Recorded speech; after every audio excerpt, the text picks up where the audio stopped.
A dishonest shopkeeper sells sugar at a rate of 45 per kg. The cost price of the sugar is 40 per kg.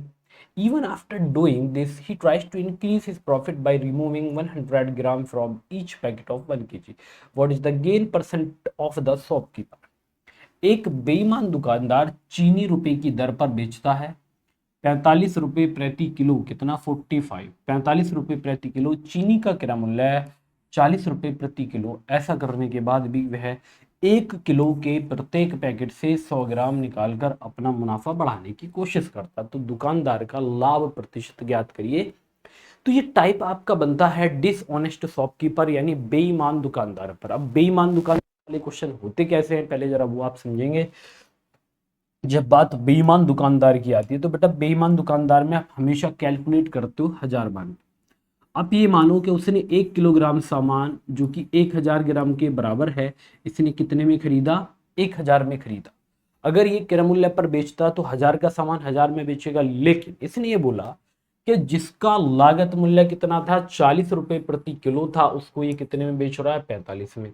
अगर ये 40 का सामान 45 में बेचेगा तो आप मुझे ये बताइए 5 का प्रॉफिट कमाएगा, किस पर कमा लेगा बेटा? 40 पर कमा लेगा, गुणा आप 100 कर लेंगे तो यहाँ पर ये कितना बनेगा? तो आप कहेंगे सर 5 अट्ठे 40, ये आ गया आपका 12.5%, कितना 12.5, 12.5%।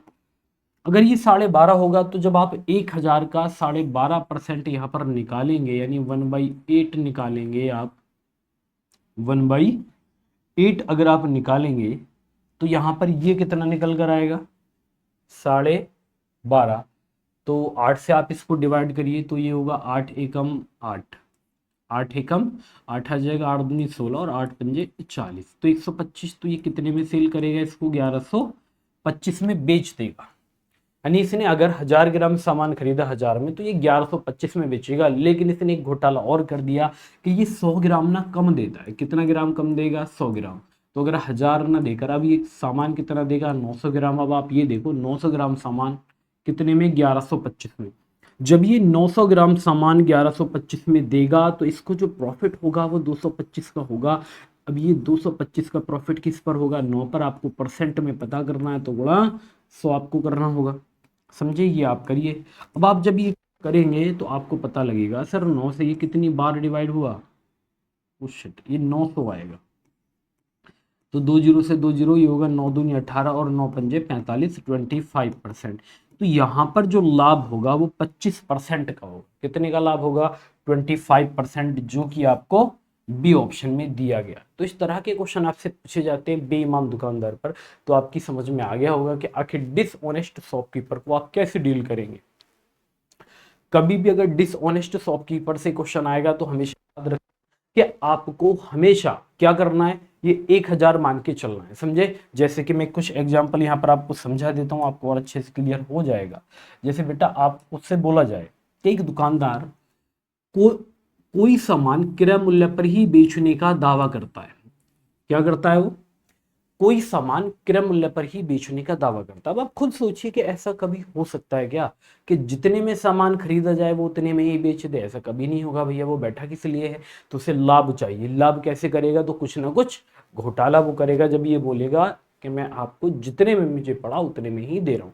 तो आपको समझ जाना कि कुछ ना कुछ गड़बड़ है दया।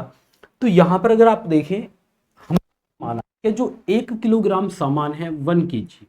अब आपको पता है कि जो 1 kg होता है 1 किलोग्राम, वो बराबर 1000 ग्राम के होता है।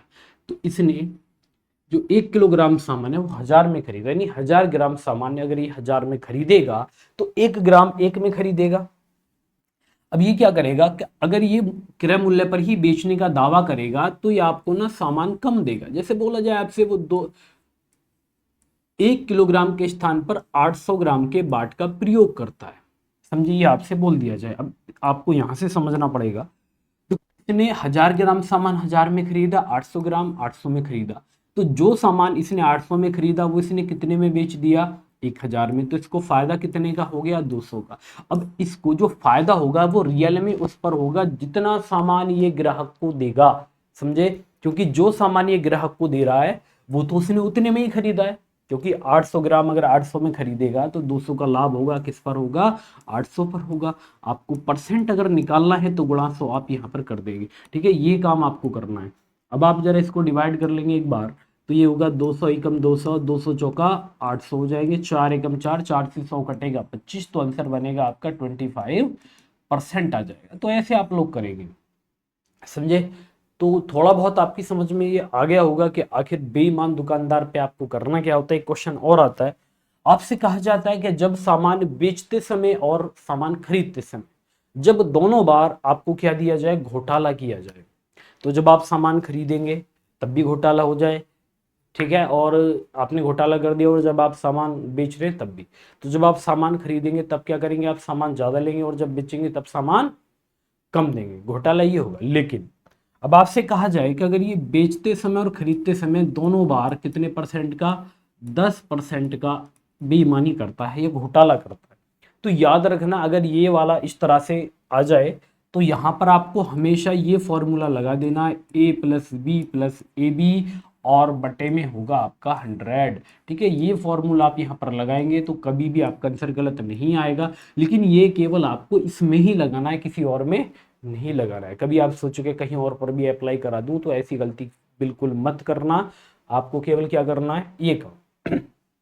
अब आप जरा देखिए इसको, देखो आप देखेंगे हमें जहां यहाँ पर जो ए दिया है वो कितना 10 दिया गया है, प्लस ये भी 10 हमें दिया गया, प्लस यहाँ पर आप करेंगे सर 10 गुणा 10 और बटे में आ जाएगा 100, ठीक है, ये काम आपको करना है। अब आप इसको कर लेंगे डिवाइड, जैसे 100 से कटेगा एक बार तो आपका जो प्रॉफिट है वो 21% आएगा। तो इस तरह के क्वेश्चन आपसे पूछे जाते हैं, बार बार एग्जाम में पूछे गए और पूछे जाते रहेंगे। अब आप नेक्स्ट क्वेश्चन पर आ जाइए, क्वेश्चन नंबर 7। देखो 7 हमें दिया है, in A 400 litres mixture of A and B, the quantity of A is 240 litres, what is the ratio of quantity of A and B in the given mixture. A और B के 400 litre मिश्रण में ए की मात्रा 240 litre है, दिए गए मिश्रण में ए और बी की मात्रा का अनुपात क्या होगा। तो आपको क्या करना है कि मिश्रण दिया गया उसमें ए और बी की मात्रा का अनुपात क्या है, तो कैसे करेंगे जरा वो समझते हैं। देखो हमें दिया गया, एक तो ए दिया गया, इसके बाद दूसरा जो हमें दिया है वो बी दिया गया। अब आप अगर इस क्वेश्चन को देखेंगे तो आपसे ये बताइए, यहाँ पर ए की क्वांटिटी यानी ए की मात्रा कितनी है, 240 लीटर, कितनी है, 240 आपको दी गई।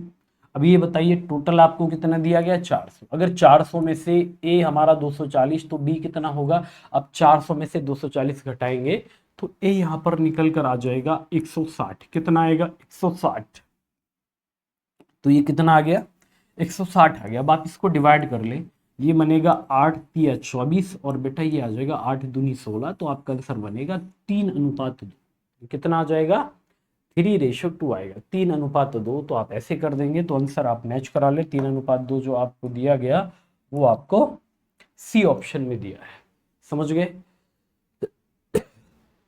तो इस तरह से आप लोग इनको बनाएंगे। अब आप क्वेश्चन नंबर 8 को देखिएगा। 8 में दिया गया, tickets for a museum for 2 adults and 2 children cost is 24 rupees. If the cost of ticket for a child is half of the cost of the ticket for an adult, then the cost of ticket for an adult is। दो वयस्कों और दो बच्चों के लिए संग्रहालय में ticket की कीमत 24 रुपये है।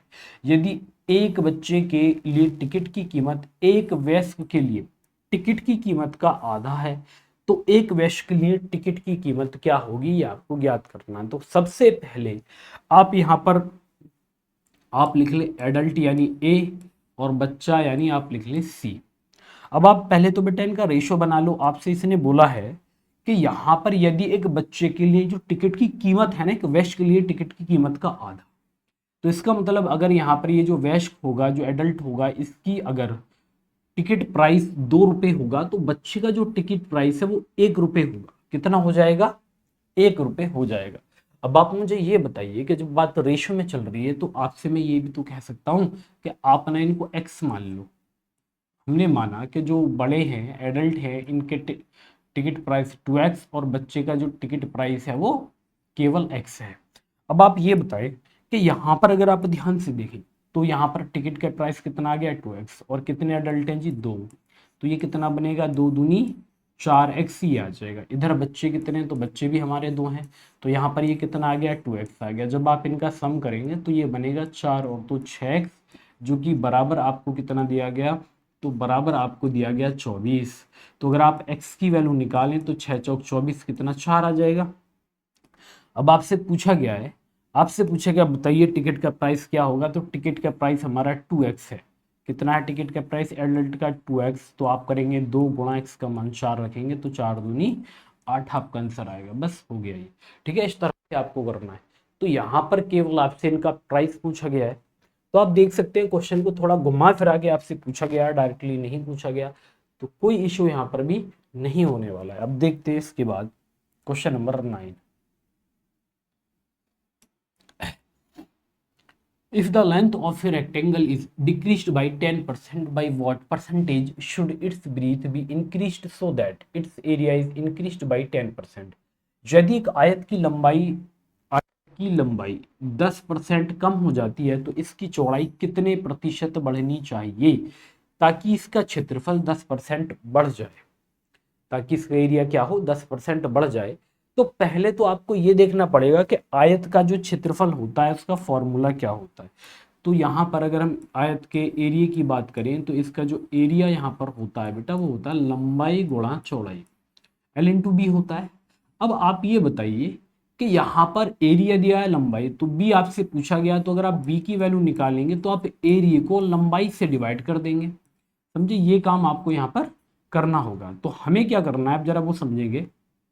सबसे पहले आपको लेना होगा एरिया का रेशियो, उसके बाद आपको यहाँ पर लेना होगा लंबाई का रेशियो, और उसके बाद आप इनको कर देंगे फाइनली डिवाइड, तो हमें क्या मिलेगा, बी मिल जाएगा। अब कैसे मिलेगा जरा वो देखते हैं। देखो एरिया कितना बढ़ जाए, 10%। अब 10% बढ़ने का मतलब होगा कि हमारी भिन्न 1/10 होगी, यानी अगर पहले हमारा एरिया 10 था तो हम इसको 1 और बढ़ा देंगे तो अब ये कितना होगा, 11। इसके जबकि लंबाई हमने 10% कम कर दी, अगर यहाँ बढ़ रहा था तो ये प्लस होगा, और ये अगर कमी होगी तो ये 1/10 क्या हो जाएगा हमारा, माइनस। तो यहाँ पर हम ये कह सकते हैं कि अगर पहले लंबाई 10 थी तो हम इसको 1 कम कर देंगे, तो अब लंबाई कितनी होगी, तो अब बेटा लंबाई 9 हो जाएगी। तो यहाँ पर ये 10, तो ये कितना हो जाएगा, ये 9 हो जाएगा। अब आपको करना क्या था, इनको डिवाइड, तो आप इसकी इधर गुणा कर लें, इसकी इधर गुणा कर लें, बस आपको ये काम करना है। अब आप ये देखेंगे भाई ये 10 से 10 कटेगा तो हमारा 9 इधर आ जाएगा और 11 इधर चला जाएगा। तो अगर पहले चौड़ाई 9 थी तो अब कितनी होगी, 11। तो आप क्या कर रहे हैं, इसको 2 बढ़ा रहे हैं, यानी 2/9 गुणा 100 आप कर देंगे। तो अगर आप इतना काम करेंगे तो आपका जो आंसर बनेगा ये बनेगा 22 सही 2/9। कितना, 22 सही 2/9%। फाइनली आपका आंसर यहाँ पर आ जाएगा। तो ऐसे आपको करना है, 22 सही है 200/9%, यानी जो ऑप्शन में आपको दे दिया जाए वही आप मैच करा लेंगे तो आपका आंसर ये आएगा। तो ये क्वेश्चन भी काफी अच्छा क्वेश्चन था, आप देख सकते हैं कि आखिर कैसे आप इसको बना पाएंगे। अब जैसे आप क्वेश्चन नंबर अगर 10 को देखें तो 10 जो आपको दिया गया, 10 में बोला गया है ए chalk stick contains 12% calcium and 3% carbon, then the amount of the rest of the substances in 1.5 kg of the chalk stick is। एक चौक की छड़ी में 12% कैल्शियम और 3% कार्बन होता है, फिर 1.5 किलोग्राम चौक की छड़ी में शेष पदार्थों की मात्रा आपको ज्ञात करनी है। तो आपको ज्ञात करना है कि जो शेष पदार्थ हैं वो कितने आ जाएंगे, ठीक है, वो आपको निकालना है। तो कैसे आप निकालोगे जरा वो समझ लेते हैं। इसने बोला 12% कैल्शियम, 3% कार्बन, और बाकी हमारे क्या बचेंगे, शेष पदार्थ यानी रिमेनिंग। अब मान लीजिए जो आपको कैल्शियम दिया गया वो कितना परसेंट दिया गया, 12% दिया गया, और 3% आपको कार्बन दिया गया, कितना परसेंट, 3%। तो जब आप इनको जोड़ेंगे 12 और 3 15, तो ये कितने हैं, ये है बेटा 15%। इसके बाद यहाँ पर टोटल की बात की जाए वो 100% होगा, और आप 100 में से 15 घटा दें तो अभी कितना बचेगा, तो अभी बाकी होगा 85%। कितना होगा, 85% होगा। तो हम ये कह सकते हैं कि हमें जो दिया गया है, अगर ग्राम में आंसर पूछा गया तो ये 1500 ग्राम चौक की छड़ी में शेष पदार्थों की मात्रा ज्ञात करिए, तो ये 1.5 kg आपको दिया है। अगर आप इसको ग्राम में कन्वर्ट करेंगे तो पहले 1000 से गुणा करेंगे, अब हमारा कैल्शियम कार्बन कितना 15, तो बाकी हमारे शेष पदार्थ आ जाएंगे कितने 85%, यानी 85/100। ये आपको करना है। अब आप इसको अगर डिवाइड करेंगे तो आपको पता लगेगा कि सर यहाँ से पॉइंट हटाएंगे तो बटे में 10 आएगा। इसके बाद यहाँ पर ये कितनी जीरो दिखेंगे 3, और 15 पंजे होते हैं कितने 75, 15 अट्ठे 120 और 7 27, तो आप आंसर आ गया 1275। तो कितना आएगा ये 1275 ग्राम आएगा। तो हमें जैसा क्वेश्चन हमारा होगा वैसा काम हमें करना होगा, बस आप इतना ध्यान में रख के चलिएगा। ठीक है, आपसे जो पूछा जाएगा वो आप बताएंगे, ये नहीं है कि फालतू का हम